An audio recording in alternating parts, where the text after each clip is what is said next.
ज्ञानदीप लावू जगी। तेची संत तेची संत तेची संत तेची संत ज्यांचा हेत विठ्ठली नेनती काही टाना टोना नाम स्मरणा वाचुनी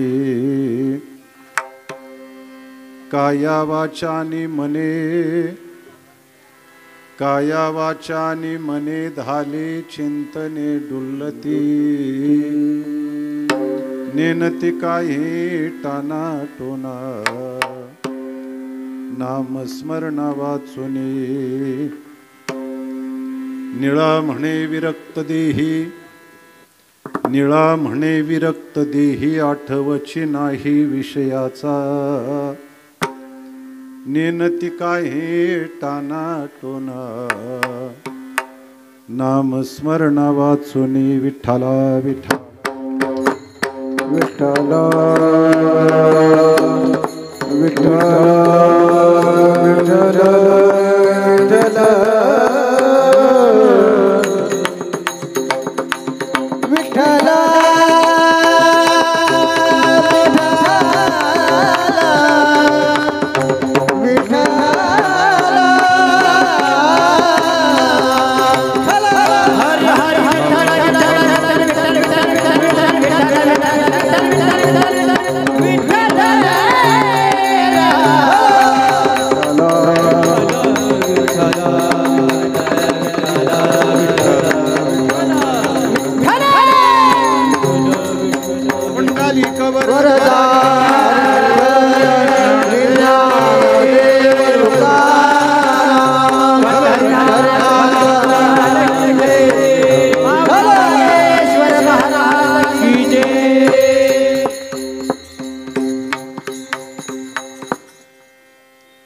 नमामि सद्गुरुं शान्तं सच्चिदानंद विग्रहं पूर्ण ब्रह्म परानंदं ईशमाळंदी वल्लभं योऽन्त प्रविश्य मम वाचमिमां प्रसुप्तां संजीवयत्यखिल शक्तिधर स्वधाम्ना अन्यांश्च हस्तचरणश्रवणत्वगादि प्राणान्नमो भगवते पुरुषाय तुभ्यं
करा दयाळा, तुमचा अनुग्रह लादलो, पावन झालो चराचरी. मी कळा कुसरी काहीच नेने, बोलतो वचन्याती भाविका, तुमचा अनुग्रह लादलो, पावन झालो चराचरी. एका जनार्दनी तुमचा दास, त्याची आस पुरवावी, तुमचा अनुग्रह लादलो, पावन झालो चराचरी. ए तुकाराम तुकाराम, तुकाराम तुकाराम,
तेची संत तेची संत, ज्यांचा हेत विठ्ठली, नेनती काही टाना टोना, नामस्मरणा वाचुनी. प्रस्तुत स्थळी प्राप्त प्रसंगी संत बाळूमामा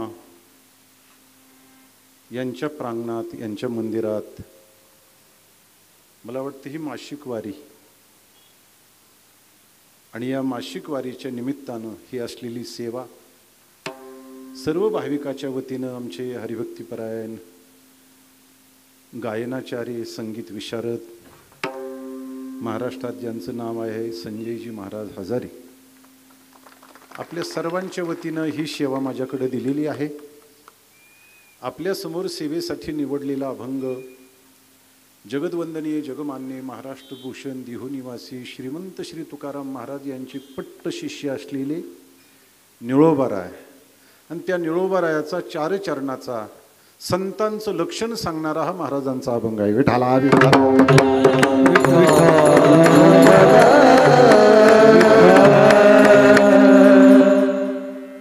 आज कार्यक्रमासाठी साथ करण्यासाठी महाराष्ट्रातील प्रसिद्ध गायनाचार्य, संगीत विशारद संजयजी महाराज हजारे, दुसरे संगीत विशारद या भागाचं भूषण आमचे हरिभक्तीपरायण पवार महाराज आहेत.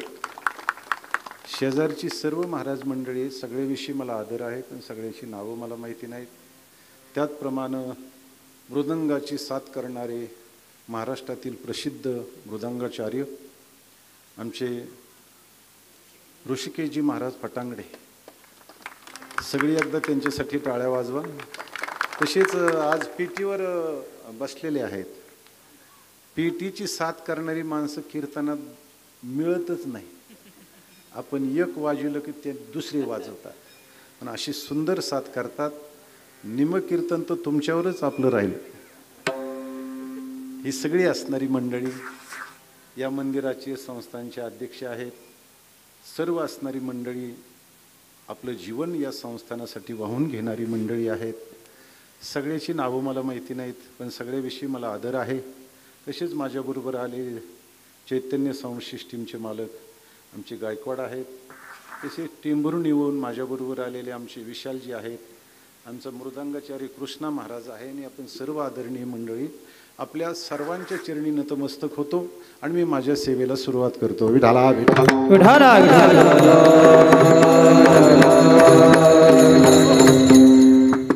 या अभंगाचा अन्वय अर्थ असा आहे, ज्यांचा हेत विठ्ठली तेची संत. अभंगाचं पहिलं चरण. नेनती काय हे टाना टोना नामस्मरणा वाचुनी तेची संत. अभंगाचं दुसरं चरण. काया वाचानी मने धाले चिंतने डुल्लती तेची संत. अभंगाचं तिसरं चरण. आणि निळा म्हणे विरक्त देही आठवची नाही विषयाचा तीच संत. हे अभंगाचं शेवटचं चरण. विठाला विठाला.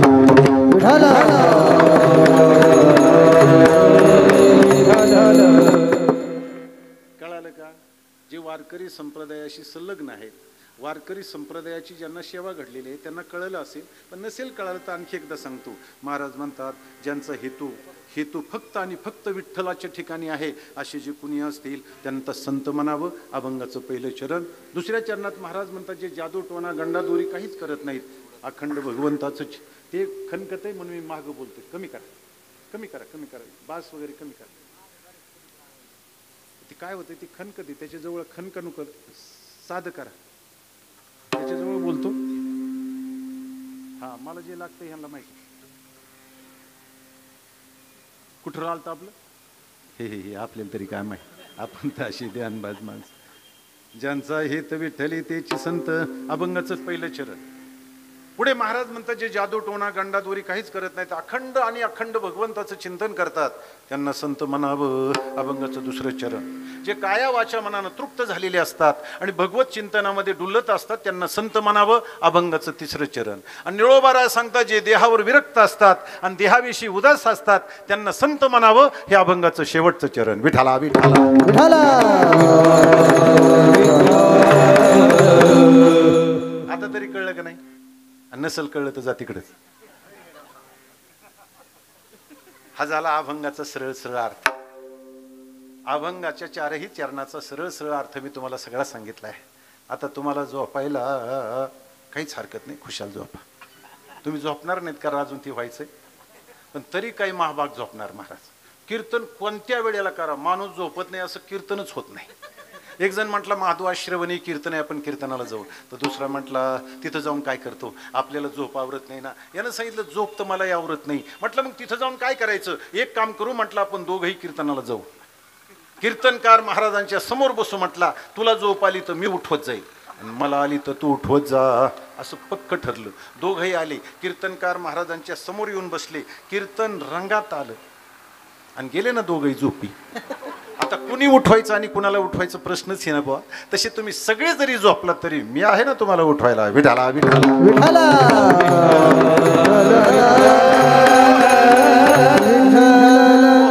आता तुम्ही एकच करायचं, तत्परतेनं दक्षतेनं चित्त लावून ऐकायचं. अधूनमधून टाळी वाजवायची, मुखानं नामचिंतन करायचं. चिकनगुन्या झाला असला तरी मांडी घालून बसायचं. हे काम तुमचं. आणि नाहीच अभंग कळाला तर पुन्हा पुन्हा सांगायचं काम माझं. ठरलं ना आता?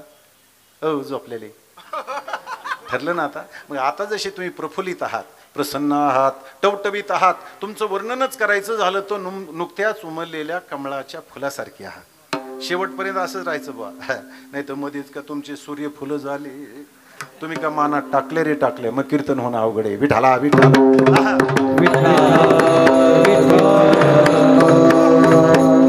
एवढ्याने कीर्तनाचा अभंगाचा अर्थ झालाय असं नाही. या अभंगाचं चिंतन करायचं झालं, उसानं गेलं तर कुठं जावं, गव्हाणीत जावं. गटारानं गेलं तर गंगेकडे जावं. लोखंडानं गेलं तर परिसाकडे जावं. तसं जीवानं गेलं तर संताकडे जावं, त्याचं कल्याण होईल. विठाला विठाला.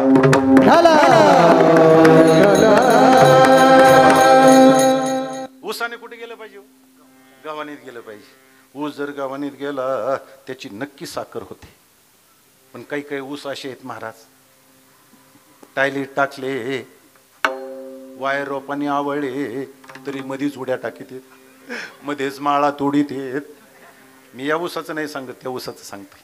मग मध्येच उड्या टाकणाऱ्या ऊसाची साखर नाही होत मंडळी. झालं तर खत होतं, नाही तर शेण होतं. विठाला विठाला.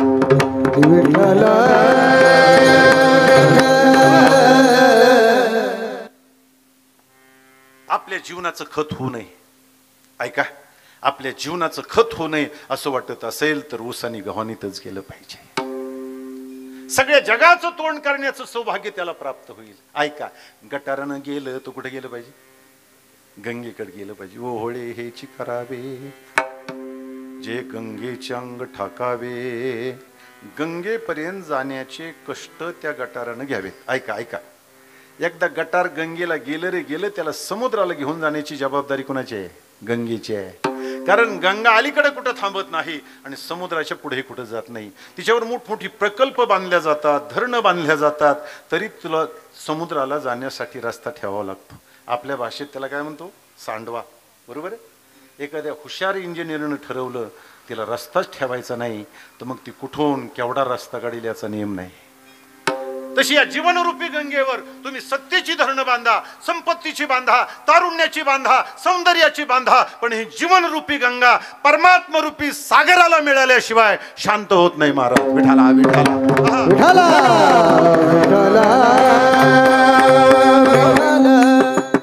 गंगा अलीकडे थांबत नाही आणि समुद्राच्या पुढे कुठे जात नाही. एका चौथीत शिकणाऱ्या मुलीला गुरुजींनी प्रश्न विचारला, करे आपली गोदावरी गंगा कुठून निघते? तिनं सांगितलं ब्रह्मगिरीहून.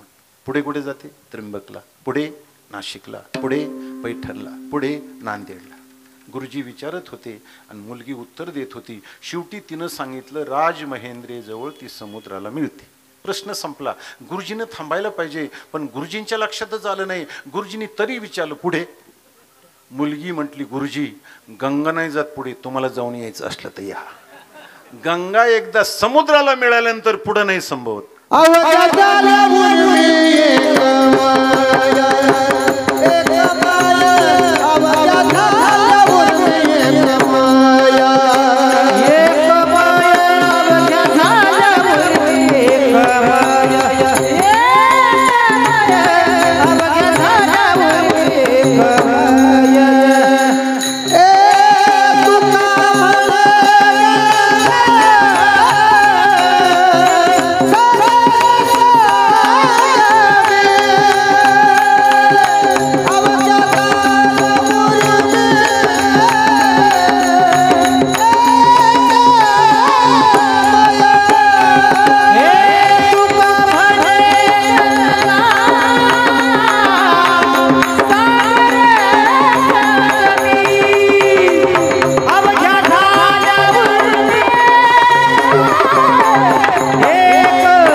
सागर संगमी अवघ्या झाल्या उर्मी एकमय गंगेशी सिंधू परम प्रवेश.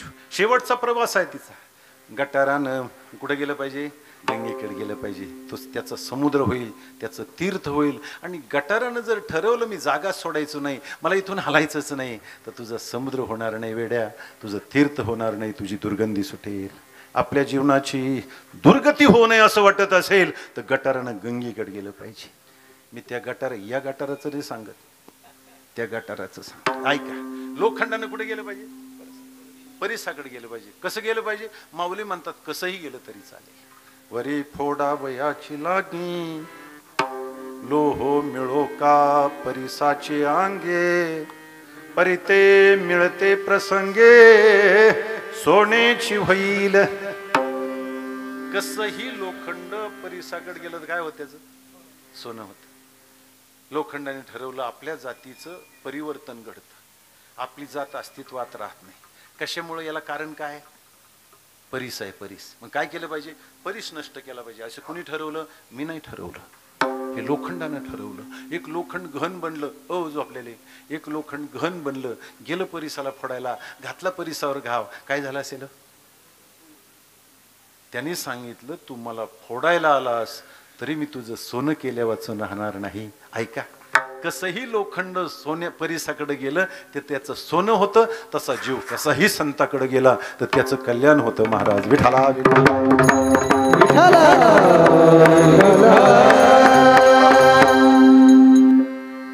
आपल्या आळंदीजवळ खेड आहे. खेडच्या पश्चिमेला कडूस नावाचं गाव आहे. त्या कडूस नावाच्या गावात गंगाराम मवाळ नावाचे ग्रस्त राहत होते. एका दिवशी त्यांची म्हैस हरवली. म्हैस शोधत होते, म्हैस काही सापडत नव्हती. कुठे शोधावी म्हैस? त्यांना एक माऊलीची ओवी आठवली. जैसा हिरवे चारी भांबावे पशु, जिकडे हिरावळ असते तिकडे जनावर जातं. या नियमानं भंडाऱ्या डोंगरावर हिरावळ दिसली. म्हैस शोधण्यासाठी तिथे गेले तर म्हैस काही दिसली नाही. तिथे एकांतात एक भजन करीत असलेला माणूस दिसला. पण याला डोक्यात काहीच नव्हतं महाराज, संतन भजनन काहीच नव्हतं. त्याच्या डोक्यात एकच होतं, म्हैस. तिथं तुकोबराय होते. त्यांना विचारलं, ओ बाबा तुम्हाला एक प्रश्न विचारू का? महाराजांनी डोळे उघडले. महाराजांनी विचार केला, एवढ्या एकांतात प्रश्न विचारण्यासाठी कोण साधक आलाय? नाहीतरी एरवी आम्हाला कोण विचारतोय. महाराज म्हणले, बोल बोल, काय तुझा प्रश्न आहे? तो म्हणला, महाराज अशा अशा शिंगाची माझी म्हैस पाहिली का? घ्या. महाराज म्हणले, मी का वेड्या म्हैस पाण्यासाठी डोंगर धरला आणि म्हशीच पाहायच्या होत्या तर येळ आपण बरोबर आहे ना? इथं का कमी म्हशी होत्या का राव? आणि त्याला आणखी एक धक्का दिला. त्याला सांगितलं, बेटा मनुष्य जन्म हा म्हैस पाण्यासाठी नाही, मनुष्य जन्म हा देव पाण्यासाठी.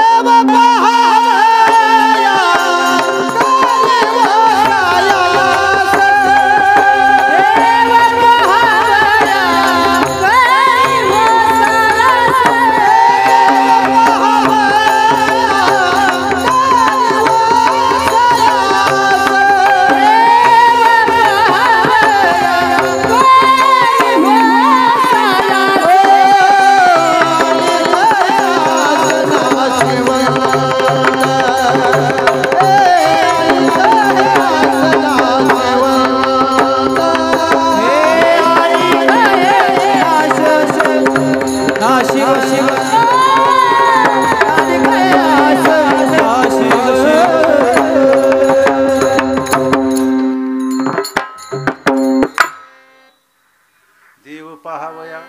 हे बघा, तुमचा माझं काही रोजचा संबंध नाही, त्याच्यामुळे माझे प्रमाण तुमच्या पाठ असतील असं नाही. ते असावेत माझा आग्रह पण नाही. पण उभ्या राहिलेल्या माणसानं एक पथ्य पाळायचं. पाठ असवा नसो, ग बसायचं. हे नर नर नर नर सुरात सुर मिसळायचं. आणि तुम्हाला सांगू का, तुम्ही काही म्हटलं तरी भागण्यासारखं आहे. तुम्हाला असं वाटतं की यांच्या लई पाठ आहे, यांच्या सुद्धा काय नाही. पूर्वीच्या काळामध्ये माता भगिनी जातीव दळायचे. तुमच्याकडे दळत असते. एका गावामध्ये हिंदी भाषिक बाई, मराठी भाषिक बाई दोघीशी अतिशय मैत्री, घनिष्ठ संबंध, एकत्रित दळायचे. पण तुम्हाला माहिती आहे, हिंदूची बाई जातीवर बसल्यानंतर गप्प कधी दळत नसते. तिच्या ओव्या चालू असतात. बरोबर आहे? ओव्या चालू असतात. ओव्या कुठल्या? दळण सासरचं, घर सासरचं, जातं सासरचं. आणि सासरचं कोणाचं नाव घेईल तर तिला बाळूमामाची शपथ. तिच्या ओव्या कुठल्या असतात? माहेरच्या. आणि ते तिचं गैर नाही मंडळी. तिने सासरीच राहावं आणि ओव्या माहेरच्याच गाव्यात. तसं जीवानं संसारातच राहावं आणि ओव्या मात्र पांडुरंगालाच गाव्यात. विठाला विठाला.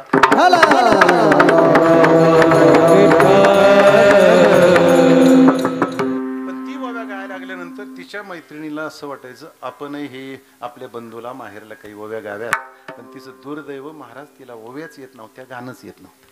अशी 4-6 महिने गेले. तिने शक्कल लढवली, ही गाणं म्हटली रे म्हटली. तिची मैत्रिणी एवढंच म्हणायची, जैसा तेरे भाई का वैसाच मेरे भी भाई का. तसं तुम्ही सुद्धा हेच करायचं. ज्यांच्या पाठ आहे ना त्यांच्या सुरात सूर मिसळायचा. जैसा तेरे भाई का वैसाच मेरे भी भाई का. पण गप्प बसायचं नाही. विठाला विठाला.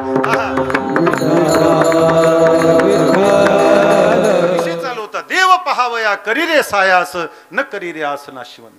नाशिवंताची आशा सोड, देव पाहण्यासाठी प्रयास कर. तो म्हणला, हो बाबा प्रवचन नका, कीर्तन नका सांगत बसू. म्हणलं, मी कीर्तनाला नाही आलो, तुम्हाला म्हैस सांगता येते का? म्हैस 4 दिवस झालं म्हैस नाही, घरात दूध नाही, चहा नाही, आमकं नाही तमकं नाही. महाराजाला त्याची किव आली. महाराज म्हणले ठीक आहे, जा, तुझ्या गोठ्यात बांधलेली म्हैस आहे. तो म्हणला नक्की? हो नक्की. हा गेला, जाऊन गोठ्यात पाहिलं तर म्हैस बांधलेली दिसली. घरी गेला, घरच्या मंडळीला विचारलं का म्हैस कुणाला सापडली, कुठे सापडली, कधी सापडली? घरच्यांना सांगितली कशाची सापडली, आणखी सापडलीच नाही. सापडली काय नाही, मी स्वतः पाहून आलो. म्हणजे चला पाहायला. सगळ्यांनी जाऊन पाहिलं, तो गोठ्यात म्हैस बांधलेली दिसली.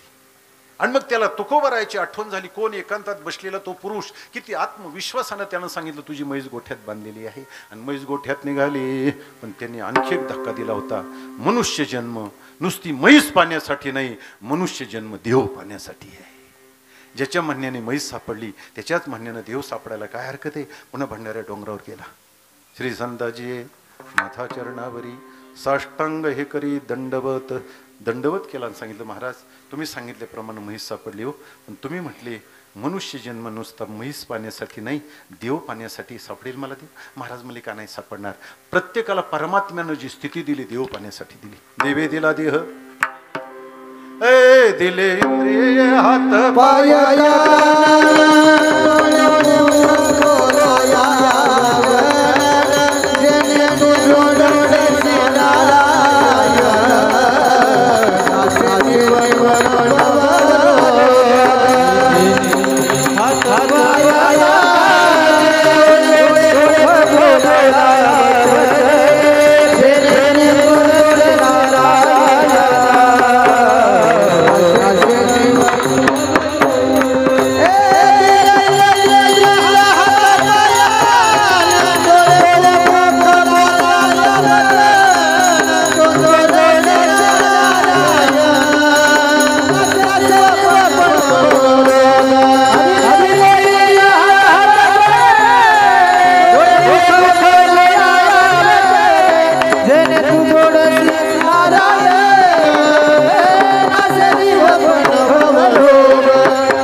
बोलाया वचन जेने तू जोडसी नारायण, नासे जीवपन भवरोग नरदेहीचा हाची स्वार्थ, साधावा चौथा पुरुषार्थ, तो न करिता जो कार्थ तो अनर्थ जाणावा. भगवत प्राप्ती हाच नरदेहाचा हेतू आहे, हेच त्याचं साध्य आहे. पुढे गंगाराम मोवाळाला देव सापडला वा न सापडला मला माहिती नाही गड्या, पण गंगाराम मोवाळा देव झाला महाराज. कशाच्या निमित्तानं गेला? म्हैस पाण्याच्या निमित्तानं गेला. त्याला देवत्व संतत्व स्थिती प्राप्त झाली. अजून गंगाराम मोवाळाची पालखी येते महाराज. ऐका ऐका, वाल्या वाल्या ओ ओ वाल्मिक कराड नाही, वाल्या वाल्याचं चाललंय. वाल्या आपल्या इतिहासातला वाल्या.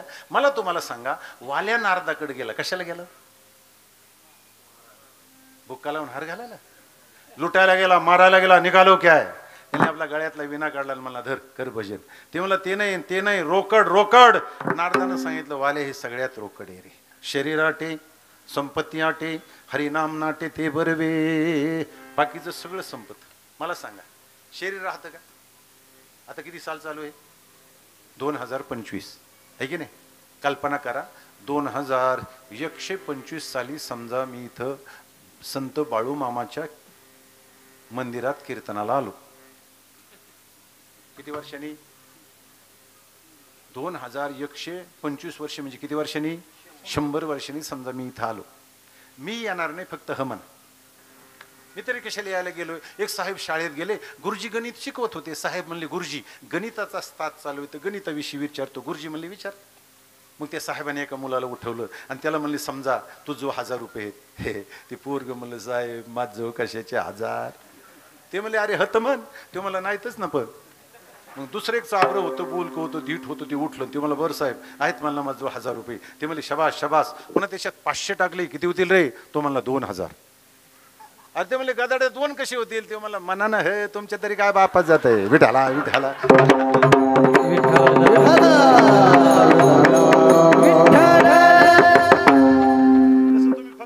समजा मी 100 वर्षानं इथं कीर्तनाला आलो आणि आज तुम्ही जेवढे कीर्तनाला उपस्थित आहात तुमच्यापैकी एखाद्याला भेटायचं म्हटलं तर तुमच्यातलं कुणी राहील का बा? हो, 100 वर्षांनी राहील कुणी तुमच्यातलं? म्हणजे तुम्ही जावात अशी माझी इच्छा नाही, देवा शपथ नाही, पण तुमच्यातलं एकही राहणार नाही, कारण सृष्टीचा नियम आहे महाराज. ए देह जाईल जाईल देह जाईल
जाईल यशी काळोबा खाईल अंतवंत मे देहा नित्य शोक्ता शरीरिनः अनाशिनो प्रमेयस्य तस्माद्विदेस्व भारत. आणि शरीर जात आघवे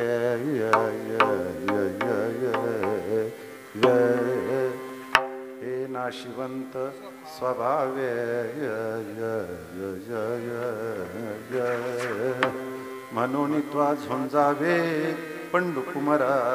हे शरीर जायाचे ठेवणे धरिशी आभेलाश झने. हे शरीर जायाचे शरीराचा तिन्ही प्रकारचा नाश आहे, आश्रय नाश, परता नाश आणि स्वभावता नाश. ऐका, एखाद्याने या शरीराला दगड मारला, काठी मारली, गोळी घातली तरी याचा नाश होतो, याला परता नाश म्हणतात. आश्रय नाश म्हणजे आपण एखाद्या गाडीचा आश्रय केला, घराचा आश्रय केला, घराचाच नाश झाला, गाडीचाच झाला, आतल्याचा होतो, याला काय म्हणतात? आश्रय नाश. पडून गेली या भिंती, चित्राची होय केवळ माती. आणि दोन्ही प्रकारानं नाही झाला तर हे शरीर जर्जर होऊन याचा नाश होतो. ए नाशिवंत देह जाणार सगळ नाशिवंत देह जाणार सगळ नाशिवंत देह जाणार सगळ नाशिवंत देह जाणार सगळ. आयुष्य खातो काळ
नाशिवंत देह जाणार सकळ. देह नाशवान आहे, जाणार आहे. 100 वर्षांनी आपल्यातलं कुणीच राहणार नाही. मी एका गावात सांगितलं 100 वर्षांनी या गावातलं कुणीच राहायचं नाही. लोक जरा गंभीर झाले आणि एक बाई हसायला लागल्या. मी म्हटलं बाई तुम्ही का हसता? ती म्हटली मी या गावची नाही आता. आणि मग याच गावची जायची तर शेजारी राहायची तसे की महाराज 100 वर्षांनी आपल्या काय गावाचं नाव येळपणे. येळपण्यातलं कोणी राहायचं नाही. तालुका श्रीगोंदा आहे की नाही? श्रीगोंदा तालुक्यातलं राहायचं नाही. अहिल्यानगर मधलं राहायचं नाही. प्रांत महाराष्ट्रातलं राहायचं नाही. सोडा हिंदुस्थानात जेवढी माणसं आहे त्याच्यातलं एकही राहणार नाही. अपवाद सोडा आता जगात जेवढी माणसं आहे त्याच्यातलं एकही राहणार नाही. सगळ्याला जायचं. शरीर जाणार आहे. संपत्ती या धनाचा न धरी विश्वास जैसे तरुवरू छाया. याता याती न चुकी हरी हे भोगशील काया. या हरी भजना विन तुझा जन्म जातो वाया. या लागे तू वैकुंठनाथाच्या चिंते पारे पाया. हो हो हो भगवते वासुदेवाया. हो हो भगवते वासुदेवाया. लक्ष्मी राहत नाही. 10 मकार चंचल सांगितले त्याच्यात लक्ष्मीचा नंबर आहे. मनो मधुकरो मेघो मानिनी मधुनो मरुत्मा मधो मरकटो मत्स्यो मकरा दश चंचल. हा हे 10 मकार चंचल आहेत. त्याच्यात लक्ष्मीचा नंबर आहे. लक्ष्मी सुद्धा राहत नाही. ऐका मी तुम्हाला एक प्रश्न विचारतो. तुमच्या खिशात समजा 500 रुपयाची नोट आहे. तुम्ही लईच गंभीर झाली. मला घ्यायची नाही फक्त ह म्हणा. समजा 500 रुपयाची नोट आहे. मी तुम्हाला विचारतो आतापर्यंत ती किती जणांजवळून आली असेल सांगता येईल? नाही. बरं इथून पुढे ती किती जणांजवळ जाईल हे तरी सांगता येईल? लक्ष्मी एका ठिकाणी राहत नाही. शरीर संपतं. लक्ष्मी राहत नाही. हरिनाम नाटे ते बरवे. हरिनाम मात्र संपत नाही. ऐका गड्या त्याचा आश्रय करणाऱ्याला ती अविनाशी बनवत. अविनाश कने आपोले आईसे. अविनाश करे आपोले आईसे. अविनाश करे आपोले आईसे.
उंच आणि नीच तरी बहुतची नीच.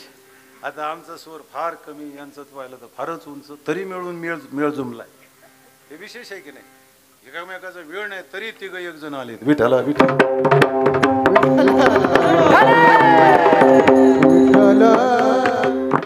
तरी युती हेच ना. चला अविनाश करी आपुलिया ऐशी.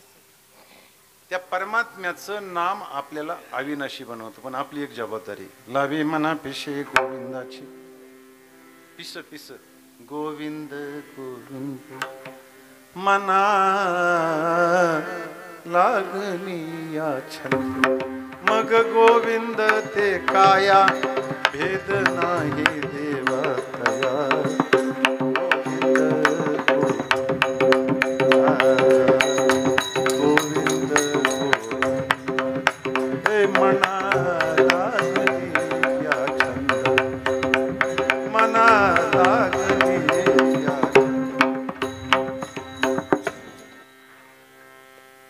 लागलं पाहिजे. पिस पिस कळतं का?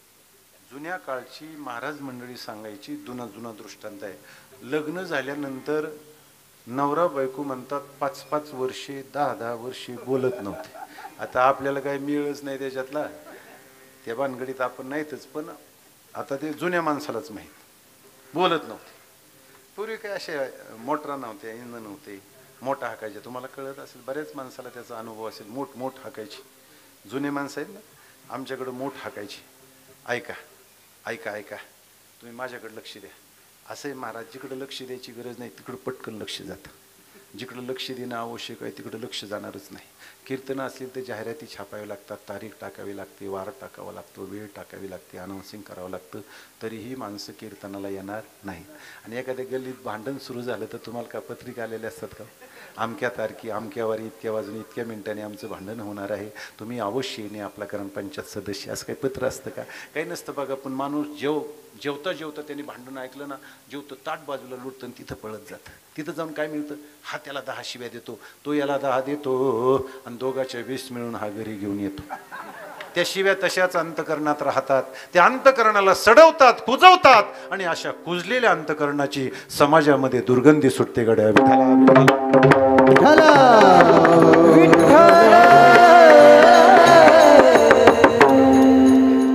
जाऊ दे, आपला मूळ मुद्द्यावर या. नवरा बायको बोलत नव्हते. मग तू मोठ हाकायला गेला. सोमवारचा दिवस होता. ती पाठीमागून त्याचं जेवण पाठीमध्ये भरलं आणि ती स्वयंपाक घेऊन गेली. तिथं धावेवरती मांडलं स्वयंपाक. तिला काय आशा नव्हती बोलायची. ती लांब जाऊन बसली. त्याने मोठ उभी केली. ते सगळं स्वतः वाढून घेतलं, पाणी फिरवलं. एक जण मला म्हणला, महाराज ताटाला काय पाणी फिरवतात? म्हणलं आत मुंग्या जाऊ नयेत म्हणा. काय माणसं विचारतील त्याचाच नियम नाही. एक शास्त्री दिवसा कंदील लावून चालायची. कोणताही प्रश्न विचारा, जर नाही उत्तर आलं तर कंदील विजून टाकेल. एक माता भगिनी गेली. ती म्हणली, महाराज माझी एक शंका आहे. म्हणले काय? नाही म्हणले लहान आहे. लहान कोणतीही विचारा. ती म्हणली थोडीशी शंका आहे. काय? खिचडीचं डोकं मलिद्याला चालतं का? शास्त्री म्हणले, मी 36 वर्षे काशीत घातले, म्हणजे काशीत होतो, सगळ्या ग्रंथ उलते पालते केलेत, पण हा प्रश्न कुठं झाला नाही. ते म्हणलं, आई साहेब मी 2-4 दिवसांनी तुम्हाला सांगतो. ती म्हणली 8 दिवसांनी सांगा. हे रात्रंदिवस 8 दिवस ग्रंथ चाळीत होतं, कशातच सापडे ना. मग आलं, माऊलीला दंडवत केला, सांगितलं, आई साहेब मला काय याचं उत्तर सांगता येणार, तुम्हीच सांगा. ती म्हणली, अहो सोपं आहे महाराज, एकादशीला डोक्यावर पाणी घेऊन खिचडी केली होती. आता मला मलिदा करायचा आहे, त्याच डोक्याने चालेल का पुन्हा डोक्यावर पाणी घ्यावं लागेल? ते शास्त्री म्हणले, बाई तुझं डोक्यावर पाणी घे, पण मी पेट्रोल घेऊ का राखेल घेऊ ते सांग. विठ्ठल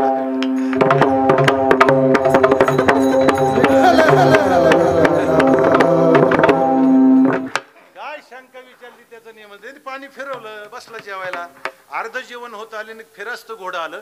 ज्या गावाला पाणी देत होता त्या गावात शिरलं, गहू खायला लागला. आता उठावं तो सोमवार सुटतोय, नाही उठावं तो घोडं गहू खाते. बरं तिला सांगवतं आपण कधीच बोललेले नाहीत. काय करावं काय करावं, त्याने पर्याय शोधला. शेवटी तिला हाक मारी, मला तेवढं घोडं हाण. तिने माघारी वळून बघितलं, ते घोडं दिसलं, ते हाणलं.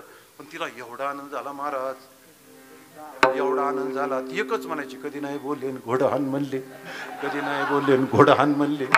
तिला जसं पिसं लागलं ना त्याचं, तसं नामाचं लागलं पाहिजे. गड्या विठाला विठाला.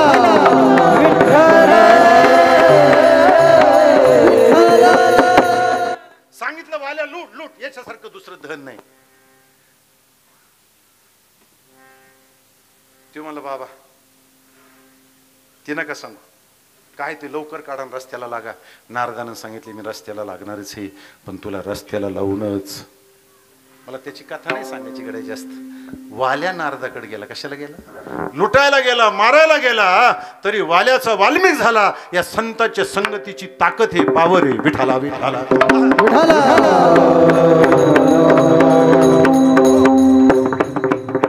जीवानं गेलं तर कुठं जावं? संताकडे जावं. इथपर्यंत आलो. ठीक आहे महाराज, संताकडे जावं हे खरं आहे, पण संत म्हणतात कुणाला? कारण दोन्ही दिसती सारखी, वर्म जाणी तो पारखी. हंस शुक्लो बक शुक्लो हो भेदो हंस बकयो हो. क्षीर नीर विभाग येतो हंसो हंसो बको बकहा.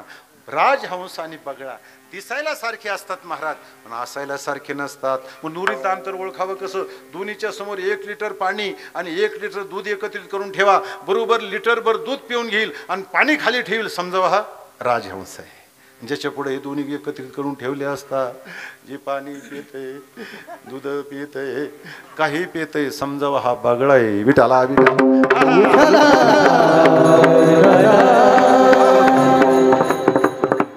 दुसरा सुभाषितकार देतात, काक कृष्ण पिक कृष्ण को भिदो भेदो पिक काकयो हो वसंत समये प्राप्ते काको काको पिको पिक. कावळा आणि कोकिळा दिसायला सारखे असतात पण असायला सारखे नसतात. दोन्हीचं अंतर ओळखावं कसं? वसंत ऋतू प्राप्त व्हावा, दोन्हीने आवाज काढावा, ज्याच्या आवाजानं जीवनात समाधान प्राप्त होईल समजावं ही कोकिळा आहे, आणि ज्याच्या आवाजानं असलेलं समाधान निघून जाईल समजावं ही कावळा आहे. कावळ्याला आवाज असतो तो. एकदा कोकिळा स्वर्गात गेली म्हणतात, तिचा सुंदर आवाज ऐकला, इंद्र प्रसन्न झाला, मौलिक हार तिला दिला, आणि ती घेऊन येत असताना रस्त्यात कावळ्याची भेट झाली. हे कावळे रस्त्यात भेटतच असतात. यानं विचारलं, मावशी कुठे गेलतीस? ती म्हणली स्वर्गात गेलती. हार कोणी दिलाय? म्हटली इंद्रानं. का? तिथं माझं भजन झालं, गायन ऐकलं, इंद्र प्रसन्न झाला ना हार दिला. तेव्हा आपण बी कमी नाही, संगीत विशारद हेत, मीही जाईल म्हटला. गेला स्वर्गात. इंद्राला म्हणला, महाराज मी संगीत विशारद झालेलो आहे, अलंकाराचा अभ्यास सुरू आहे, तुम्ही मला 5 मिनिटाची संधी द्या, मी फार सुंदर गातो. इंद्र मला ठीक आहे, तुम्हाला 10 मिनिटं करा सुरू. त्याने आरोह आवरोह केले सुरू, काव काव काव. इंद्र म्हणला, वा वा वा काय सुंदर गाताय बा. तो म्हणला, तरी मी एकटा आलोय म्हणला, आमचं भजनी मंडळ आणलं ना. तो म्हणला, अरे तू एकटा गाया लागला असतं, माझा स्वर्ग उलू पाहतोय, तुमचं सगळं भजनी मंडळ त्या पृथ्वीवर गात असून तिने दम कसा धरलाय. विठाला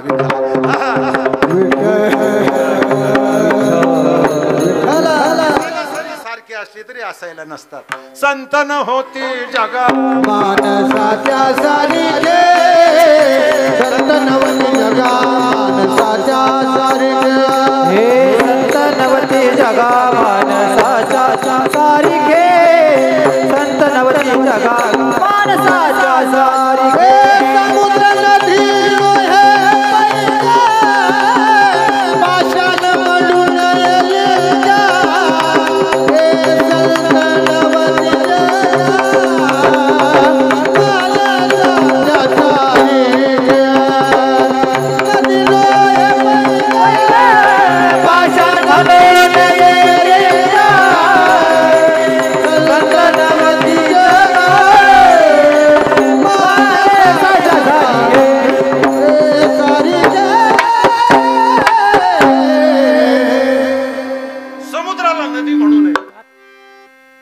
शंकराच्या लिंगाला पाषाण म्हणू नये, आणि संत माणसासारखे दिसले तरी त्यांना माणूस म्हणू नये.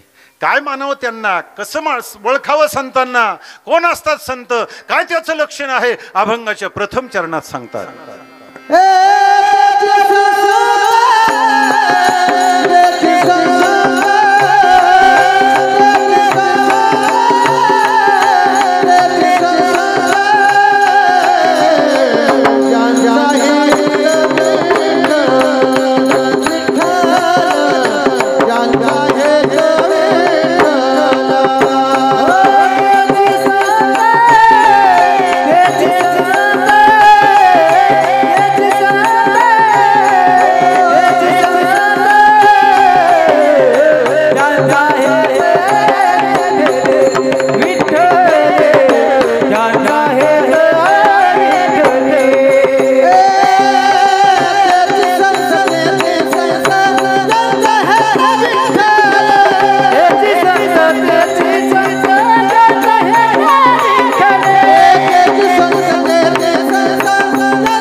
संत चकारात्मक सांगतात, चकार काय करतो, इतराची व्यावृत्ती करतो, बाकीच्याला संत म्हणण्याचं काही कारण नाही.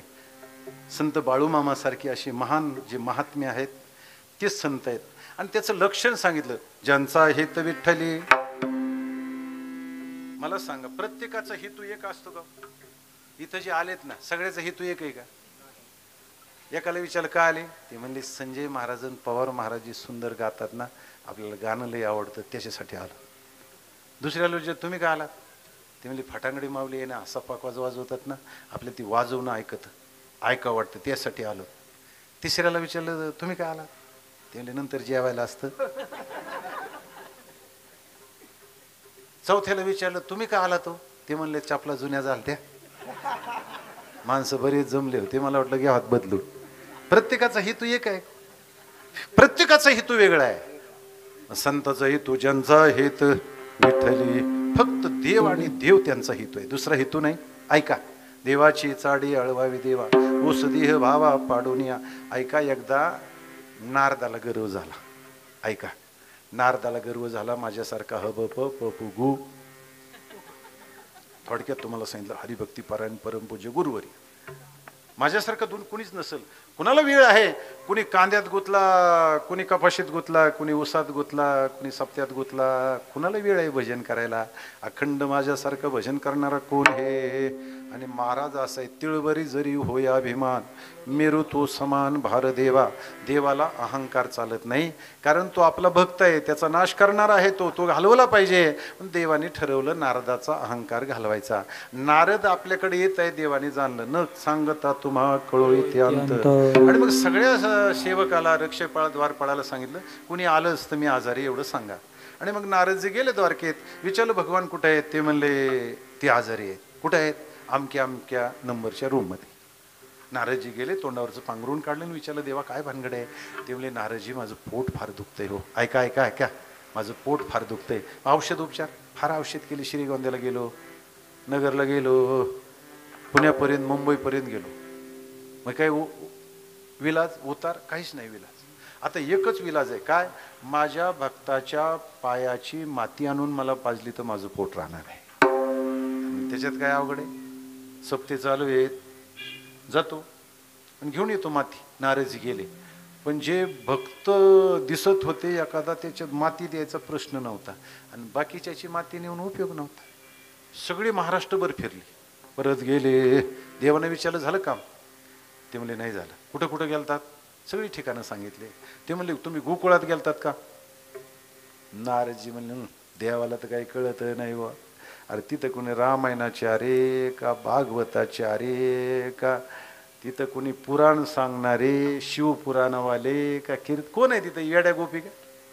माणसाला अहंकार झाला ना, तो कुठपर्यंत कुणाचं माप काढेल नियमच नाही मारा. एकदा जागतिक लोकांची फोटो लागली होती. अमिताभ बच्चन, सचिन तेंडुलकर, सलमान खान,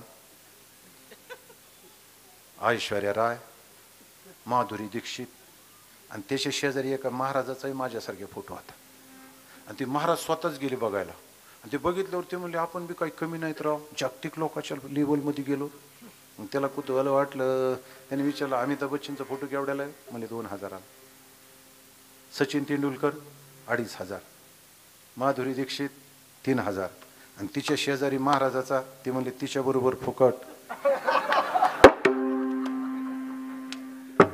मग यांच्या लक्षात आलं की आपण कुठे आहेत. मग विनाकारण काही काही अहंकार धरत असतात, कुठंच नाही महाराज. अहंकार धरण्यासारखं काय हो? शरीर देवाने दिले, चांगलं दिलं असेल तेही देवाने दिलंय, अतिशय सुंदर असेल तेही देवानेच दिले, निरोगी असेल. तुम्ही अहंकार विनाकारण कशासाठी धरता? काय तुमचं इथं? देह काळाचे धनकुबेराचे तेथे मनुष्याचे, कशासाठी अहंकार? आणि मग नारदाला ते मला कळत नाही. नारदजीला सांगितलं, नारदजी माझी इच्छा आहे एकदा जा गोकुळात. नारदजी गोकुळात गेले. ऐका, गोपिकेने वेडा टाकला आणि पहिला प्रश्न विचारला, नारदजी कुठून आलात? ते म्हणले द्वारकेहून आलो. आमचा देव सुखी आहे ना? ते म्हणले होता पण आता नाही. का? त्याचं पोट फार दुखतंय हो. व्याकुळ झाले गोपिका. ते म्हणले काय औषध उपचार केले की नाही? त्याच्यासाठी चालू. काय औषध? त्याच्या भक्ताच्या पायाची माती नेऊन त्याला पाजली तर त्याचं पोट राहणार आहे. गोपिका म्हणले मग त्याच्यात काय अवघड? काय अवघड? 1 एकर 4 एकर काय रान तोडून द्यायचं तेवढं तोडून देतो. ट्रॅक्टरनी न्याजा नाही तर डंपरनी न्याजा, काय माती न्यायची ती घेऊन जा. नारद म्हणले, अरे अरे, मी आतापर्यंत नुसतं ऐकून होतो की तुम्ही मूर्ख आहेत म्हणून. का बरं? पण मी आता अनुभवानं सांगतो की तुम्ही खरंच मूर्ख आहेत. का बरं? अरे तुमच्या पायाची माती न्यायची, देवाच्या तोंडात घालायची, तुम्हाला कुठल्या नरकाला जावं लागेल? गोपिकेनं दिलेलं उत्तर अतिशय सुंदर आहे. गोपिकेनं सांगितलं, नारदजी, आम्ही कुठल्याही नरकाला गेलो तरी चालेल, पण आमचा देव सुखी असला पाहिजे. ज्यांचा हेत विठ्ठले, ज्यांचा हेत विठ्ठले, ज्यांचा हेत विठ्ठले, ज्यांचा हेत विठ्ठले, ज्यांचा हेत विठ्ठले, ज्यांचा हेत विठ्ठले, ज्यांचा हेत विठ्ठले, तेची संत, तेची संत, ज्यांचा हेत विठ्ठले, ज्यांचा हेत विठ्ठले, ज्यांचा हेत विठ्ठले, तेची संत, तेची संत, ज्यांचा हेत विठ्ठले,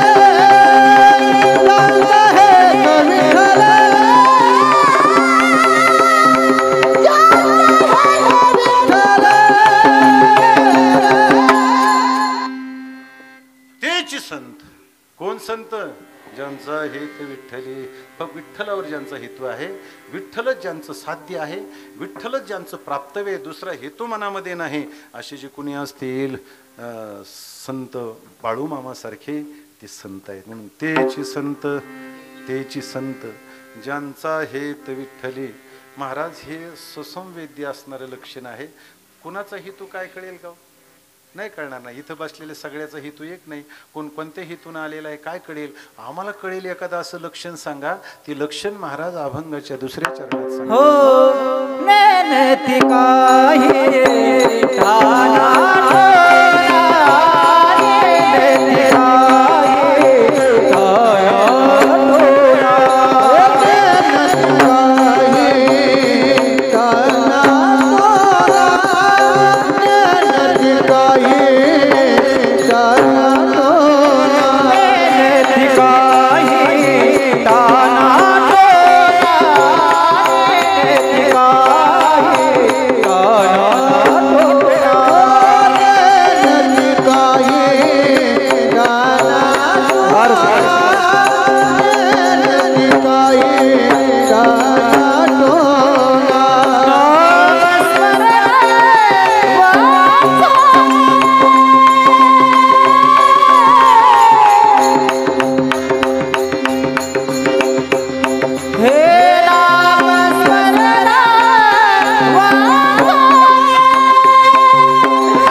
काही कानात नामस्मरणा वाचुने जादू टोना गंडादोरी संत करत नाही. संत सहज चमत्कार त्यांच्याकडून होतात पण जाणीवपूर्वक करत नाहीत. खरं पाहिलं तर ते एकच करतात, नामस्मरण करतात. वेदाचा तो अर्थ आमाशीची ठावा इराणी वाहवा भारमाथा. सार्थ स्वाभिमान बाळगणारे तुकोबार आहे पण साधना काय केली?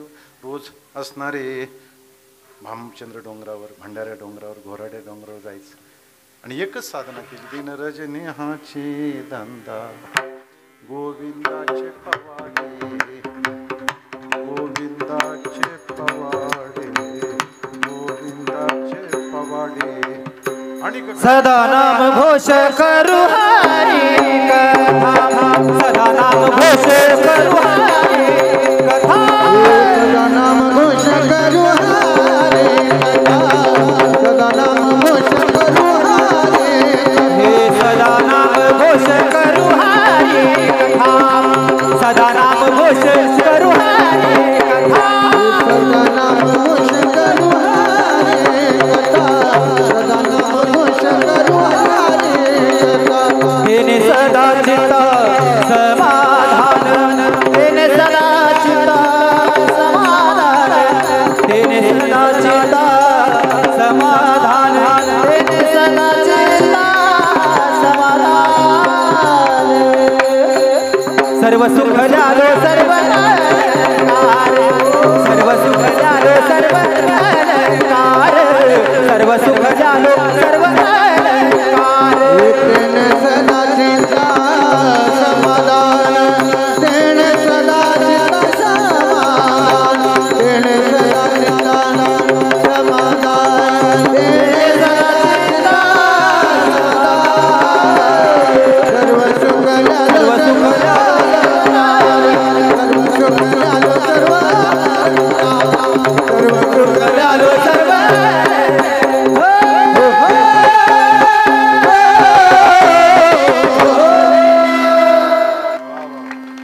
धन्यवाद. सदा नाम घोष करू हरी कथा, तेने सदा चित्ता समाधान. गोविंदासने गोविंद शेनी, गोविंद त्या मनी बैसलासे. एक जनार्दनी नित्य हरीची कीर्तनासनी शेनी, सदा हरीची चिंतन सततं कीर्तयंतो माम यतंतस्य दृढवृतः नमश्यंतस्य माम भक्त्या नित्ययुक्ता उपासते कृष्ण विष्णू हरी गोविंद. या नामाचे निखिळ प्रबंध माझी आत्मचर्चा विशद उदंड गाती बोलणीची नाही. आता देवाविन काही बोलो ऐसे बोले, जेने बोले विठ्ठल डोले. बोलावा विठ्ठल, पाहावा विठ्ठल, करावा विठ्ठल, जीवभाव अनेक दुसरी मज नाही. आता नेमिल्या चित्तापासून या पांडुरंग ध्यानी, पांडुरंग म्हणी जागृती स्वप्नी पांडुरंग. एवढं एक उदाहरण सांगून मी सेवा संपेल गड्या. ऐका, तुकोबार आणि भजन केलं याच्यात नवल नाही गड्या. तुकाराम महाराजांच्या संगतीत येणाऱ्या जडवस्तूंनी भजन केलं हा महाराजांचा प्रभाव आहे. तुकाराम महाराज डोंगरावर भजनाला जायचे आणि त्यांच्या सौभाग्यवती जिजाबाई त्यांचं जेवण घेऊन जायचे. 2 जिजाबाई झाल्या गड्या. एका जिजाबाईने छत्रपती शिवरायाकडून स्वराज्याची स्थापना करून घेतली आणि एका जिजाबाईच्या असलेल्या सेवेनं तुकोबारा परमार्थाचे कळस झाले. कळस. आपण तुकाराम महाराजांचं चरित्र वाचल्यानंतर म्हणतो जिजाबाई अशा होत्या, जिजाबाई तशा होत्या. आपल्या जिजाबाईपेक्षा नक्की चांगल्या होत्या. तुमच्यातला एखादा तुकाराम समजा डोंगरावर जाऊन बसला, बसणारच नाही पण हा म्हणा बसला, याच्यातली जिजाबाई तुमचं जेवण घेऊन येईल बिना कामाच्या तुकोबाराच. अरे पगार घेऊन येणाऱ्या तुकोबाला जेवणाचा पत्ता नाही रा.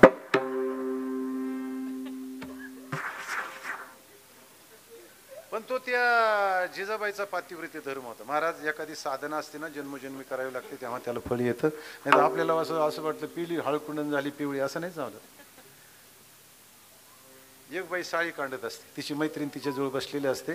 जी साळी कांडत असते ना तिचा मालक बाहेरून येतून हाक मारतो, हे पाणी आण. पाणी आण म्हटल्यावर तिचं मुसळ वर गेलेलं असतं, ती तसंच सोडते जाती पाणी आणायला. ती आदंतरी राहत. ती बसलेली आहे ना, तिला मोठं आश्चर्य वाटतं, हिचं मुसळ आदंतरी कसं काय राहिलं असं. ती पाणी देऊन आल्यावर विचारते, का ग तुझं मुसळ असं आदंतरी काय कसं राहिलं, तुला कोणते मंत्र येतात, कोणती जादू येते. ती म्हणली मंत्र वगैरे जादू काही नाही. मग माझ्या मालकाच्या सेवेचं फल आहे. ती म्हणजे असं म्हणजे हो बरं म्हणजे उद्यापासून. पण तिने दुसऱ्या दिवशी मालकाला निरोप पाठवला, आंघोळीला घरी या. तुम्ही मला रोज रोज तिकडं तळ्यावरच हाणायचं. आता बोलिलं तर त्याला वाटलं कसं बोलिलं असेल बा, कधीच नाही, आज कसं बोलिलं असेल. तसं म्हणावं तो पोळवा नाही, पोळ्याला बैल धुतात ना समजा. गेला मग तिने पाणी ठेवलेलं होतं, उठणं लावून साबण लावून त्याला स्नान घातलं, पंचपक्वानाचं असणारं जेवण केलं आणि त्याला असणारी बिछाना करून दिला, आडवा फॅन लावला, वरचा लावला. ती म्हणली आता 2 तास तुम्ही झोपा, मी साडी काढते, स्वर द्या, आणि 2 तासांनी येऊन मला पाणी माग. बरं आहे मला. झोपला. 1 तास झालं, 2 झाले, 2.5 झाले, 3 झाले, याला जागच नाही महाराज. ती दरवाजेकडे बघायची, साडी काढायची, दरवाजेकडे बघायची, साडी काढायची. शेवटी वैतागली, मुसळ दिलं लुटून, पाय आपटीतच गेली, पांघरून झोपलं. ती ओढलं, ती म्हणली अरे तुला याच्यासाठी जीव घातलं का? ती दड पडून उठलं महाराज. ती म्हणला जास्त जेवण झाल्यामुळे जागच नाही आली. ती म्हणली उठा आता, गुळणा करा, मी साडी काढायला चालले, 5 मिनिटांनी येऊन मला पाणी मागा. ती म्हणला मला तहान नाही ना. मागायचं म्हणा, तहान नाही. बरं आहे म्हणलं. ती गेली साडी काढायला महाराज. 5 मिनिटांनी यांनी गुळणा केला आणि गेला दारात. हाक मारली, म्हणलं पाणी आण. आता पाणी आण म्हणलं, हिचं मुसळ खाली होतं ना, ती वर फेकलं आणि कसं तरंगतंय बघायला गेली तर पडलं तोंडावर. पडली दादा. असं कुठं असतं का महाराज? एखादी साधना खूप दीर्घकाल करावी लागते तेव्हा त्याला फळ येतं. जिजाबाई तुकोबाराया जेवल्याशिवाय जेवत नव्हत्या. आता जर यांच्यात जिजाबाई की पैकी विचारलं तर किती जिजाबाई निघत्याला? ती अगोदरच जीवन घेते. ह्यो नाव ह्यो तर लिजिम खेळत 9 वाजता. तिची तरी काय चूक आहे? ती म्हणती पप्प्या, त्याला म्हणावं तिथं रेट हे घे गिळून. विठाला विठाला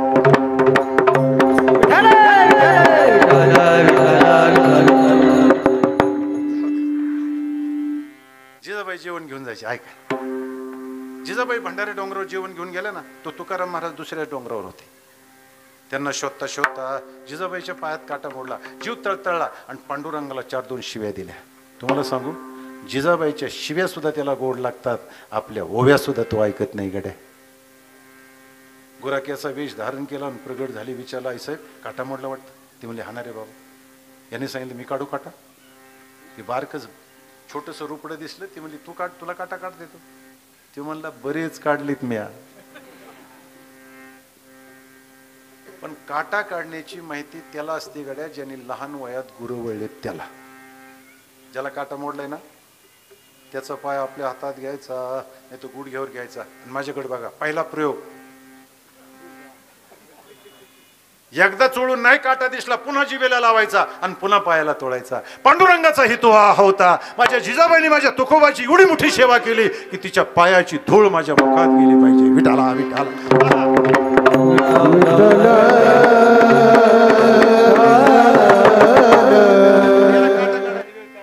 काटा काढला. जिजाबाई शोधत गेल्या. तुकाराम महाराज लांबूनच पाहिल्यानंतर सांगितलं, आवले रस्त्यात कोणी भेटलं होतं का हो महाराज? तुळशीचा सुगंध चाललाय, बुक्क्याचा सुवास चाललाय.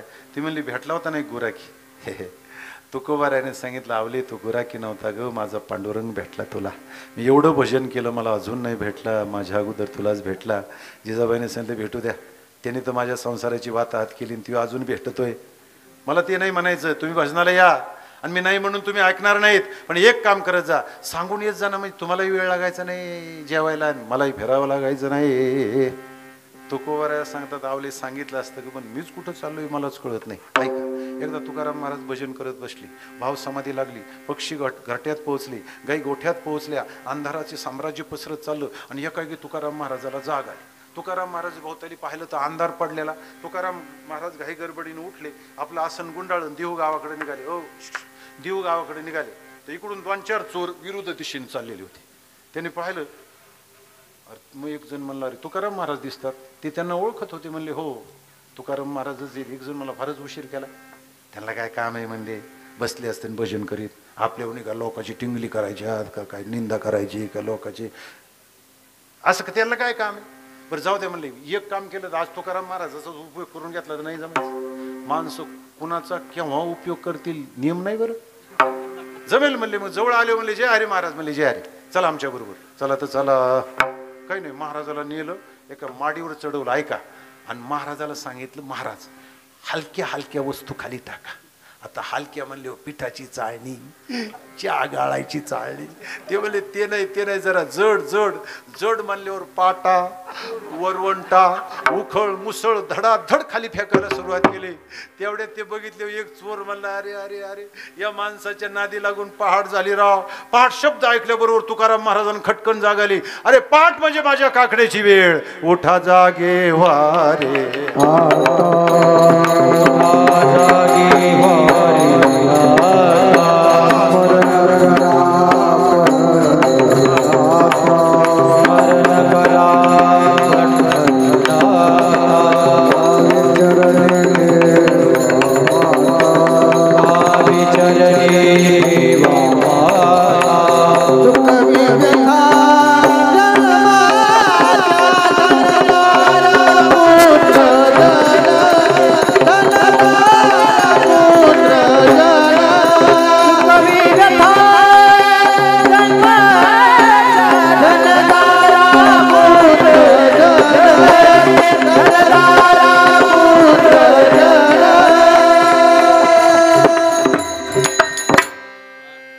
जागे वारे काकडेशी वेळ.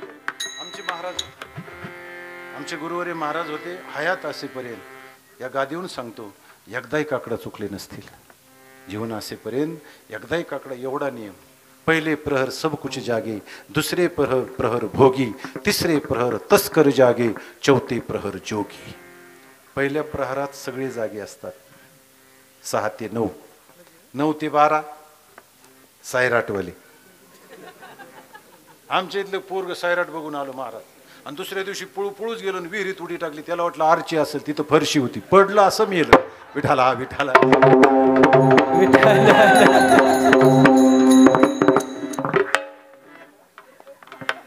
दुसऱ्या प्रहरामध्ये हे जागे असतात, तिसरे प्रहर तस्कर जागे चोर जागे असतात आणि चौथ्या प्रहरात योगी पुरुष जागा असतो. तुकाराम महाराजांनी काय झालं झालं इकडचं झालं. काय नाही बेंडकुळी वगैरे असं नाही. काय आला ऐक काकडा सुरू केला. घरातली सगळी माणसं जागी झालीवर चोर कशाला थांबतात. चोर गेले पळून. वर काकडा कोण म्हणतोय म्हणून बघायला गेले तर तुकाराम महाराजाला विचारलं महाराज इकडे कुठं म्हणले. आलोय खरा, कुणीकडे आलोय मलाच माहिती नाही. तसे महाराज म्हणतात असवायचा कोठे आठवची नाही, माझी मज झाली अनावर. तुकाराम महाराज म्हणतात आवले मीच कुठे चाललोय मलाच कळत नाही. एक काम करत जा, हे रस्ते जिथं फुटतात ना त्या रस्त्यावर आल्यानंतर रस्त्याची माती घे, कानाला लाव. ज्या मातीतून विठ्ठल विठ्ठल असा ध्वनील समजून त्या रस्त्याने तुकोबरायाच्या पायाखालची माती सुद्धा भजन करते. एवढं महाराजानं भजन केलं महाराज. आणि म्हणून ते दुसरं काही जाणत नाही. नेनती काही टाना टोना फक्त आणि फक्त संत भजन करत असतात. नाम स्मरणा वाचून विठोपार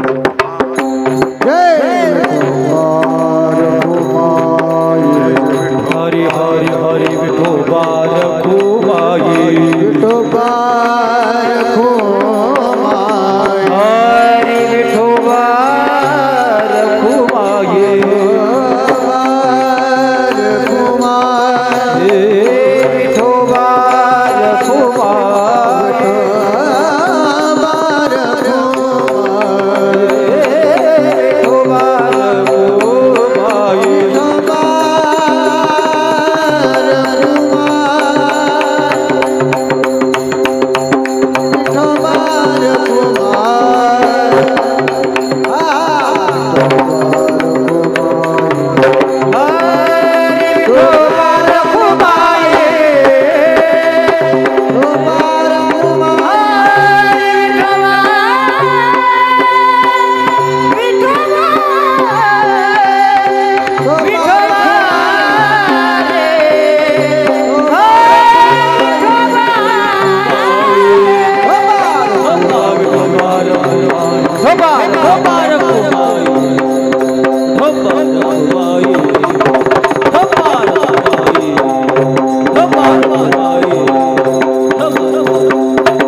आमचं 2 तास झालं चाललंय. तुमच्या मुंबईला काय धक्का आहे का? हालनात बोलनात चालनात टाळी नाही भजन नाही जणू बस्त्याला आणली. बस्त्याला जातात ना तुमचे श्रीगोंद्याला जात असतील आमच्याकडचे नगरला येतात. हे साहेब आहेत आमच्या आष्टीला तर आमची सगळे आष्टीचा व्यवहार नगरलाच असतो. तर बस्त्याला जायचं म्हणजे 2-3 माणसाचं काम असतं साहेब. निर्माता डायरेक्टर आणि हिरो. निर्माता म्हणजे वरबाप, डायरेक्टर म्हणजे मामा आणि हा हिरो. तिघं गेले तर काम भागेल पण तिघं कधी जायचे नाही. 2 खंड्या 2.5 खंड्या एवढ्यांमुळे नगरसारख्या ठिकाणी जायचं. स्टँडवर उतरले एखादा अभ्यास असतो ते म्हणतो प्रत्येकाच्या बस्त्याला हजरच असतो. तिथं उतरलं की ते म्हणतो मला वाटतं जीवनच घ्या. आता असं म्हणले ते वर बापाला काही नाही म्हणता येतं. 5-50 माणसं पॉश हॉटेल बघणार तिथे नेऊन बसवायची नाही त्या वस्तू नाही ते पदार्थ मागविणार खोट लावून खाणार आणि जेवले मग कोहिनूरकराचं दुकान सारडाचं दुकान प्रसिद्ध दुकान आहेत महाराज. त्या कोहिनूरकराच्या दुकानाच्या समोरून चाललं तर रस्त्यावर एशीची हवा लागते. मग तिथं नेऊन बसवायची. मग तिथं काय एशीची हवा गुडघ्यात काल्या गाद्या फुकटचं खाल्लेलं तिथं नेऊन बसली आणि त्यांनी कपडे काढायला सुरुवात केली. त्याला म्हणतात बघा करा पास. त्याच्यातलं आपल्याला काय कळतं. आज तुला कळत नव्हतं तर गावातच सांगायचं ना. 200-300 रुपयाला बुडवलंय ना आता तुला कळा ना. तसं तुम्ही इथं आलात म्हणजे बस्त्याला आलेलं नाहीत. इथं आलेल्या कीर्तनाला आलेल्या माणसाची जबाबदारी. हाताने टाळी आणि मुखाने नामस्मरण. मला सांगा यांनी टाळं वाजून प्रमाण म्हणायचं, यांनी पकवाज वाजायचा, यांनी पिठी वाजवायची, कीर्तन करायचं. तुम्ही काय करायचं.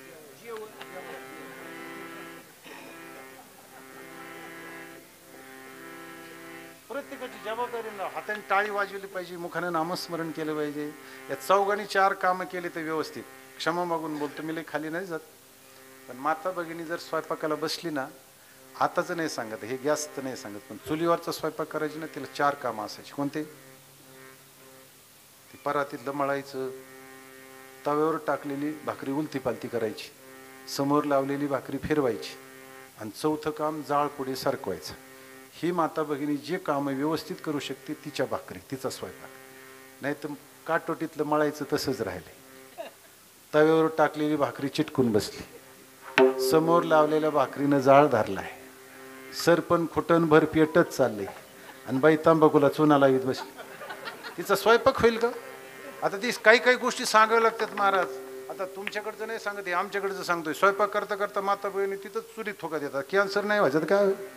म्हणून सगळ्यात तिची जशी जबाबदारी आहे ना तशी असणारी तुमची आमची सगळी जबाबदारी आहे. तुम्ही आता देवाचं भजन केलं नाही की वाजवलं.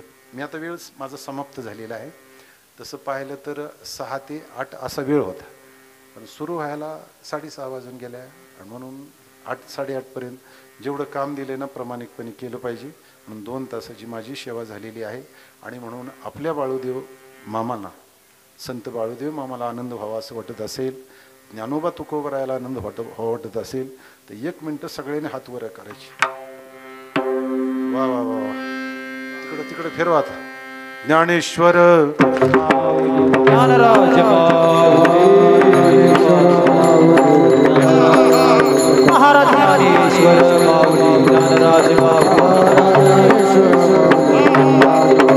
ज्ञानेश्वर माऊली ज्ञानराज माऊली महाराज ज्ञानेश्वर माऊली ज्ञानराज माऊली तुकाराम माऊली माऊली माऊली माऊली.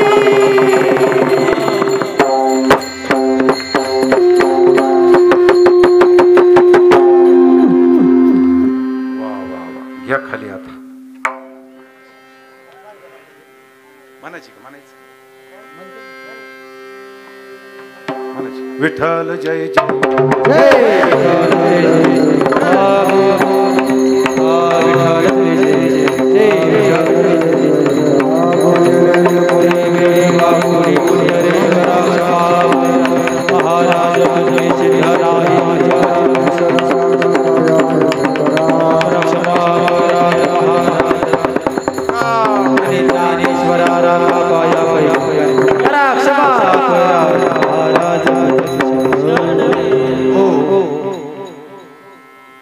आजच्या संपूर्ण कार्यक्रमाचे आयोजक अशोकराव यशवंत कोळपे. एवढ्या मोठ्या कार्यक्रमाचं आयोजन त्यांनी केलेलं आहे. एकदा सगळ्यांनी त्यांच्यासाठी टाळ्या वाजवायच्या. आणि अशीच त्यांच्याकडून उत्तर सेवा घडो अशी संत बाळूमामांच्या चरणी प्रार्थना करतो. उद्याचं पुढचे नियोजक ते असलेले पुढचं सांगतील. आजचा कार्यक्रम संपला. ज्ञानदेव